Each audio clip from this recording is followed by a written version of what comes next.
स्वागत है। आज हम कुछ दिलचस्प मेडिकल सूत्रों पर बात करने वाले हैं जी। जिन्हें अक्सर क्लिनिकल पर्ल्स कहते हैं। हाँ, क्लिनिकल पर्ल्स। ये गुर्दे मतलब किडनी से जुड़ी बीमारियों के कुछ सिंड्रोम को समझने में काफी मदद करते हैं। बिल्कुल। असल में ये है क्या, ये लक्षणों के कुछ खास पैटर्न जैसे हैं जो डॉक्टरों को एक सही दिशा में सोचने में हेल्प करते हैं। सही कहा, एक तरह से सुराग की तरह। हाँ, हमारे पास kidney disease syndromes clinical pearls नाम के स्रोत से ये कुछ अंश हैं। तो आज हम इन्हीं सूत्रों की गहराई में उतरेंगे, ये समझने की कोशिश करेंगे कि लक्षणों के ये जो खास पैटर्न है वो कैसे अलग-अलग किडनी सिंड्रोम की तरफ इशारा करते हैं। जी।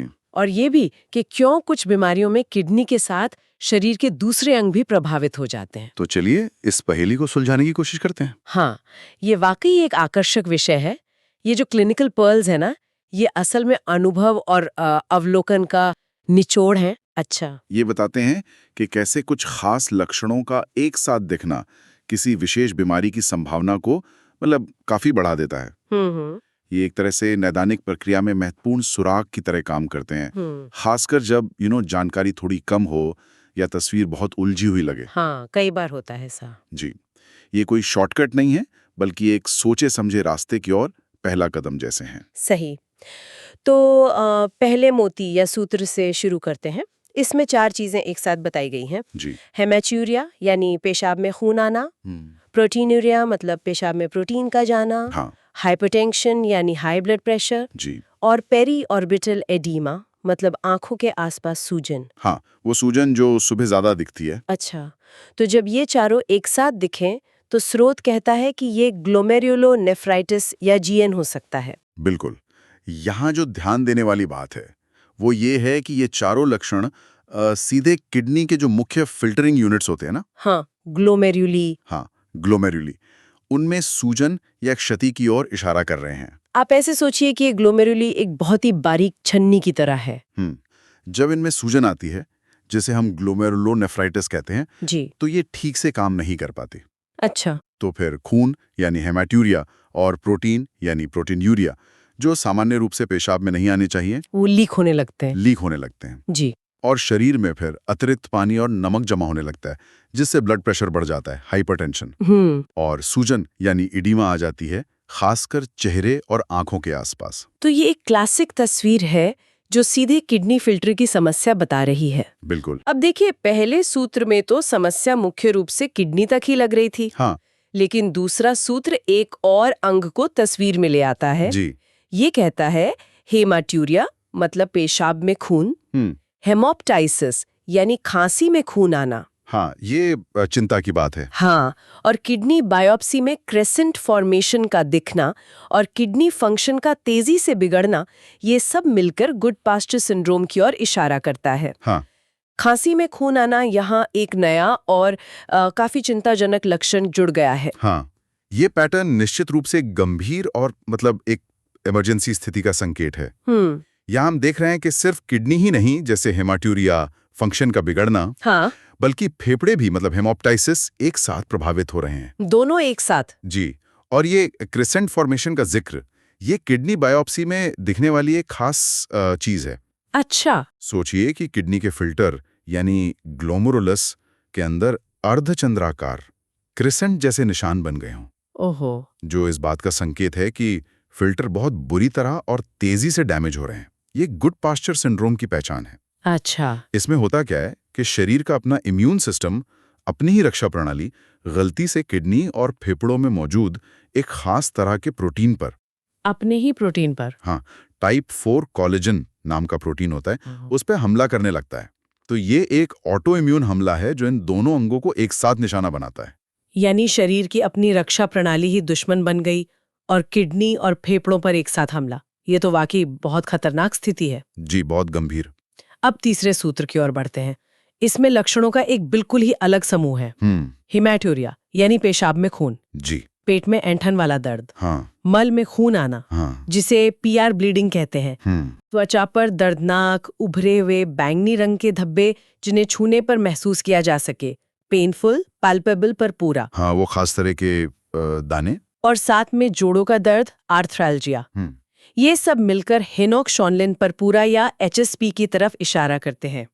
यहाँ तो त्वचा, पेट, जोड़ और किडनी कई सारे अंग शामिल दिख रहे हैं। बिल्कुल सही पकड़ा आपने। अगर हम इसे बड़ी तस्वीर में देखें तो HSP एक मल्टी सिस्टम बीमारी है। Multi system? जी, इसमें होता क्या है कि छोटी रक्त वाहिकाओं में, स्मॉल ब्लड वेसल्स में सूजन आ जाती है, जिसे वास्कुलाइटिस कहते हैं। अच्छा, वैस्कुलाइटिस। हाँ, वास्कुलाइटिस। यही सूजन फिर अलग अलग अंगों में लक्षण पैदा करती है, जैसे त्वचा की वाहिकाओं में सूजन, और खून के रिसाव से वो बैंगनी धब्बे बनते हैं, परपूरा। और ये पैल्पेबल होते हैं, मतलब आप उन्हें त्वचा पर उभार की तरह महसूस कर सकती हैं, क्योंकि वहाँ सूजन होती है। अच्छा। आंतों की वाहिकाओं में सूजन से पेट दर्द और ब्लीडिंग होती है। जोड़ों के आसपास सूजन से आर्थराल्जिया, मतलब जोड़ों का दर्द होता है, और किडनी की वाहिकाओं में सूजन से हेमाट्यूरिया होता है। ओहो।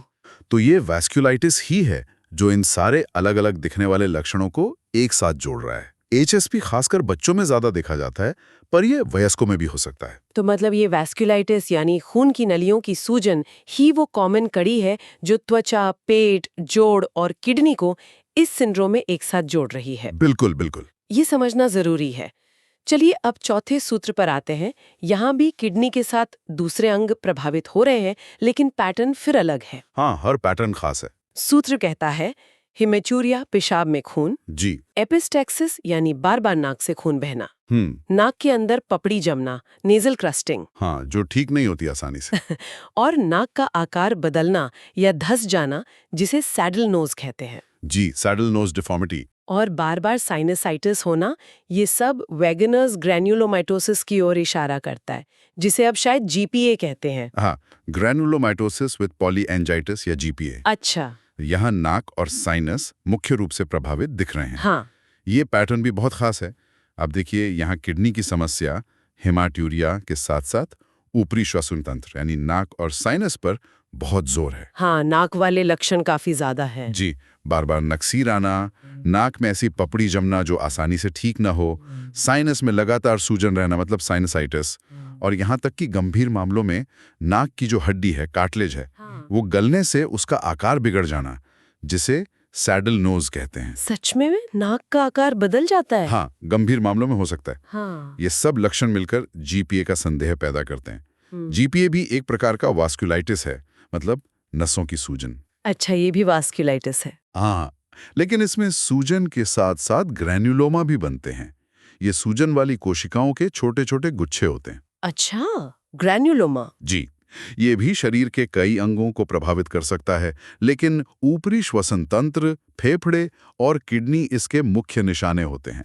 नाम बदलने की वजह भी यही थी कि ग्रैन्युलोमैटोसिस विद पॉलीएंजाइटिस बीमारी की प्रकृति को बेहतर ढंग से बताता है। नाक का आकार बदल जाना, ये तो काफी चौंकाने वाला लक्षण है जो किडनी की समस्या से जुड़ा हो सकता है। हाँ, ये कनेक्शन जानना जरूरी है। तो GPA में भी वैस्कुलाइटिस है, लेकिन इसका निशाना अपर रेस्पिरेटरी ट्रैक्ट और किडनी है। मुख्य रूप से हाँ। अब हमारे पास पांचवां और अंतिम सूत्र है।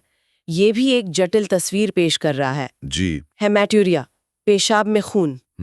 रेजिस्टेंट अस्थमा, मतलब ऐसा दमा जो सामान्य दवाओं से आसानी से कंट्रोल नहीं होता। हाँ, मुश्किल वाला अस्थमा। खून में इओसिनोफिल्स नाम की खास सफेद रक्त कोशिकाओं की संख्या बहुत ज्यादा होना, इओसिनोफिलिया, यहाँ 1000 बताया गया है। जी, काफी ज्यादा। और साथ में न्यूरोपैथी यानी नसों की समस्या। ये सब मिलकर चर्ग स्ट्रॉस सिंड्रोम की ओर इशारा करते हैं, जिसे अब इओसिनोफिलिक ग्रैनुलोमैटोसिस विद पॉलीएंजाइटिस या EGPA कहते हैं। हाँ, EGPA। यहाँ अस्थमा और खून की एक खास रिपोर्ट वो इओसिनोफिल्स वाली प्रमुख लग रही है। बिल्कुल। इस पैटर्न को जो चीज दूसरों से एकदम अलग करती है वो है अस्थमा का इतिहास, खासकर ऐसा अस्थमा जो मुश्किल से काबू में आता हो और खून में इओसिनोफिल्स का स्तर बहुत बहुत ज्यादा बढ़ा हुआ होना। इओसिनोफिल्स एक प्रकार की श्वेत रक्त कोशिकाएं हैं जो आमतौर पे एलर्जी या पैरासाइट इन्फेक्शन से लड़ने में मदद करती हैं। अच्छा। लेकिन EGPA जैसी ऑटो इम्यून बीमारियों में इनकी संख्या असामान्य रूप से बढ़ जाती है और ये खुद ही अंगों में सूजन पैदा करने लगती हैं। ओहो, मतलब ये कोशिकाएं ही प्रॉब्लम बन जाती हैं? हाँ, एक तरह से। तो यहाँ अस्थमा, बहुत ज्यादा इओसिनोफिल्स और किडनी की समस्या यानी हेमेचूरिया का मेल EGPA की पहचान है। इसमें अक्सर नसों की समस्याएं, न्यूरोपैथी भी होती हैं, जैसे हाथ पैरों में सुन्नपन, झुंझुनी या कमजोरी महसूस होना। ये भी एक प्रकार का वास्कुलाइटिस है, लेकिन इसमें इयोसिनोफिल्स की भूमिका केंद्रीय होती है। इसीलिए इसके नए नाम में इयोसिनोफिलिक शब्द जोड़ा गया है। अच्छा, इसीलिए इयोसिनोफिलिक, समझ गई। जी। तो इन 5 सूत्रों को देखने के बाद ये एकदम साफ हो रहा है कि कैसे लक्षणों के विशिष्ट समूह, मतलब कौन-कौन से लक्षण एक साथ मौजूद हैं, अलग-अलग किडनी सिंड्रोम की पहेली को सुलझाने में मदद कर सकते हैं। हाँ, पैटर्न पहचानना बहुत जरूरी है। हर सिंड्रोम का अपना एक खास फिंगरप्रिंट या पैटर्न होता है ना? जिसमें किडनी के साथ कभी फेफड़े जुड़ जाते हैं, हाँ कभी त्वचा और जोड़, जी, कभी नाक और साइनस। तो कभी अस्थमा और नसें। ये क्लिनिकल पर्ल्स वास्तव में डायग्नोसिस की सोच के लिए महत्वपूर्ण दिशा संकेतक हैं। हाँ, ये बिल्कुल सही कहा आपने। लेकिन यहाँ ये समझना भी बेहद जरूरी है कि ये पर्ल्स या सूत्र केवल शुरुआती संकेत हैं। अच्छा, हाँ, ये फाइनल डायग्नोसिस नहीं है। नहीं, बिल्कुल नहीं। ये पूरी कहानी नहीं बताते। ये हमें सही दिशा में सोचने और आगे की जांच की योजना बनाने में मदद करते हैं। लेकिन अंतिम निदान के लिए अक्सर और विस्तृत जांच की जरूरत होती है। जैसे कि खून और पेशाब की डिटेल जांचें, इमेजिंग जैसे सीटी स्कैन या अल्ट्रासाउंड, और कई मामलों में प्रभावित अंग की बायोप्सी जैसे किडनी बायोप्सी। इन पर्ल्स की असली ताकत जटिल मामलों में सामने आती है जहां एक साथ कई अंग प्रभावित होते हैं। जैसे हमने देखा, गुडपास्चर, एचएसपी, जीपीए और ईजीपीए जैसी स्थितियों में शरीर के अलग-अलग हिस्सों में लक्षण दिखते हैं। हाँ, इन सब में मल्टी सिस्टम इन्वॉल्वमेंट था। जी। इन पैटर्न को पहचानना ही डॉक्टर को ये समझने में मदद करता है कि ये कोई एक अंग की बीमारी नहीं है, बल्कि शायद एक सिस्टमिक यानी पूरे शरीर को प्रभावित करने वाली समस्या है, जैसे कि वैस्कुलाइटिस या कोई और ऑटो इम्यून बीमारी। ये बहुत महत्वपूर्ण बात है कि ये शुरुआती सुराग हैं, निदान नहीं। ये बस जांच की दिशा तय करने में मदद करते हैं। बिल्कुल। तो इस पूरी चर्चा का निचोड़ क्या निकालें? इन सभी अलग-अलग पैटर्न को देखने के बाद एक सवाल मेरे मन में आ रहा है। पूछिए। हमने देखा कि कैसे किडनी की समस्या फेफड़ों, त्वचा, जोड़ों, नाक, साइनस, नसों और अस्थमा जैसी बिल्कुल अलग-अलग चीजों से जुड़ सकती है। तो आखिर वो कौन सी अंदरूनी प्रक्रियाएं हैं जो शरीर के इन आपात रूप से अलग-थलग दिखने वाले अंगों को इन विशिष्ट तरीकों से एक साथ जोड़ती हैं? क्या ये हमेशा वो वास्कुलाइटिस ही होता है, या इम्यून सिस्टम के काम करने के अलग-अलग तरीके इन अनोखे कॉम्बिनेशंस को जन्म देते हैं? ये वास्तव में एक बहुत गहरा सवाल है, और मेडिकल साइंस लगातार इन कड़ियों को बेहतर ढंग से समझने की कोशिश कर रहा है। जैसा हमने चर्चा की, कई मामलों में वास्कुलाइटिस एक सामान्य कड़ी है, क्योंकि रक्त वाहिकाएं तो शरीर के हर अंग तक जाती हैं, है ना? हाँ, बिल्कुल। इसलिए उनकी सूजन कहीं भी असर दिखा सकती है, लेकिन किस अंग पर असर होगा और कितना होगा, ये सूजन के प्रकार पर, प्रभावित वाहिकाओं के आकार पर, छोटी, मध्यम या बड़ी, और व्यक्ति की अपनी जेनेटिक्स पर भी निर्भर कर सकता है। अच्छा, जेनेटिक्स पर भी? जी। इम्यून सिस्टम की भूमिका भी केंद्रीय है, खासकर ऑटो इम्यून बीमारियों में। इम्यून सिस्टम कैसे और क्यों शरीर के अपने ही ऊतकों पर हमला करता है, और क्यों कुछ खास ऊतकों को निशाना बनाता है, जैसे किडनी और फेफड़ों में वो कोलाजिन वाला प्रोटीन, या फिर ईजीपीए में इयोसिनोफिल्स, ये सब सक्रिय अनुसंधान के क्षेत्र हैं। इन अंतर्निहित तंत्रों को समझना ही भविष्य में बेहतर और ज्यादा टारगेटेड उपचारों का रास्ता खोलेगा। वाकई, इन कनेक्शंस को समझना अपने आप में एक पूरी खोज है, और ये सोचने पर मजबूर करता है कि हमारा शरीर कितना जटिल और इंटरकनेक्टेड है। सही बात है। आज के इस विश्लेषण में शामिल होने के लिए धन्यवाद। धन्यवाद। उम्मीद है कि इन क्लिनिकल पर्ल्स और उनके पीछे की जो समझ है, उसने किडनी सिंड्रोम से जुड़े इन जटिल पैटर्न को पहचानने और उनके महत्व को समझने में थोड़ी मदद की होगी। जी, उम्मीद तो यही है। सोचने के लिए एक अंतिम विचार छोड़ते हैं। यदि ये पैटर्न हमें बीमारियों को जल्दी पहचानने में मदद कर सकते हैं, तो हम कैसे इन संकेतों के प्रति और ज्यादा जागरूक हो सकते हैं, न केवल डॉक्टर बल्कि मरीज भी, ताकि सही निदान और उपचार जल्द से जल्द शुरू हो सके। इस पर विचार किया जा सकता है। धन्यवाद।